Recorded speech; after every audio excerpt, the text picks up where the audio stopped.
All right, let's talk about something that affects pretty much everyone. I'm talking about that moment you try to lift something furniture, groceries, you name it, and you feel that in your back. Today, we are going to break down how to lift literally anything the right way so you can keep your back safe and sound. Let's dive in.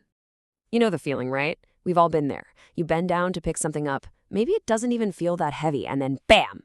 That sharp, awful twinge. It's like a little alarm bell from your body telling you that you're doing something seriously wrong.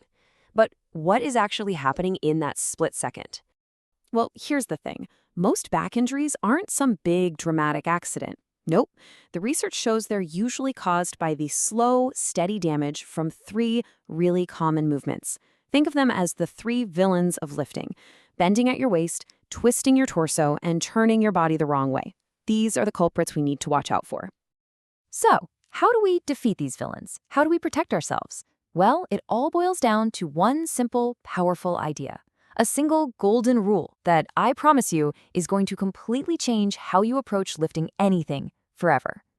If seriously, pay attention to this next part because this one concept is the absolute foundation for everything else we're going to talk about. It's the most important takeaway of this whole explainer. You ready? The single best way to protect your back is to not lift at all. I know, that sounds kind of crazy, right? But just think about it for a second. The safest possible lift is the one you never actually do. The goal isn't just to be a stronger lifter, it's to be a smarter one. So, what do I mean by not lifting? It just means you gotta think before you act. You ask yourself, hey, is there a tool for this? Could I use a dolly or a hand truck? Or maybe can I get a hand from someone else? Or, can I just break this down into smaller, lighter trips? This kind of problem solving is your real first line of defense. But look, sometimes you just gotta lift the thing. There's no way around it. And for those times, you need a plan, a reliable system. So that brings us to our simple four-step framework for what we'll call the perfect lift.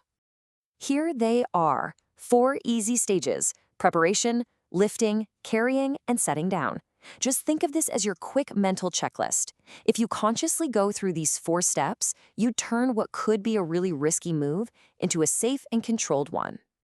And let's be super clear about this. The most important part of a safe lift happens before you even lay a finger on the object. Preparation is everything. You got to plan your move, clear your path, and know exactly what you're up against. So here's your little pre-lift checklist. First, look where you're going. Is the coast clear? No toys, no rugs, no sneaky tripping hazards. Second, test the load. Give it a little push. Whoa, is this thing way heavier or weirder shaped than I thought? And third, figure out your grip. A good, solid hold is totally non-negotiable. Okay, prep is done. Time for the actual lift. Step 1 is the foundation for everything else. Get a solid base. Plant your feet about shoulder width apart. Maybe put one foot a little in front of the other. That gives you stability. Ah, yes, here it is. The advice we've all heard a million times, and for good reason. It's absolutely crucial. Squat down by bending your knees and keep that back as straight and upright as you can. You want to use those big, powerful leg muscles, not your delicate little spine. Now, right before you push up with your legs, I want you to do one more thing. Brace your core. Tighten those stomach muscles. When you do that, you create what's basically a natural corset around your midsection, protecting and stabilizing your spine. It's like turning on your body's own built-in back brace. And as you lift, as you straighten those legs, pull the object in tight. Keep it as close to your body as possible. This is so important because it cuts down on the strain your back has to handle. And believe me, we are going to talk a lot more about this concept in just a minute.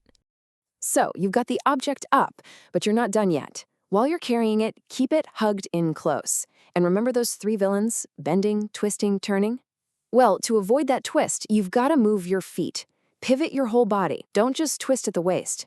And when you go to put it down, just run the process in reverse. Bend those knees, keep your back straight. Simple.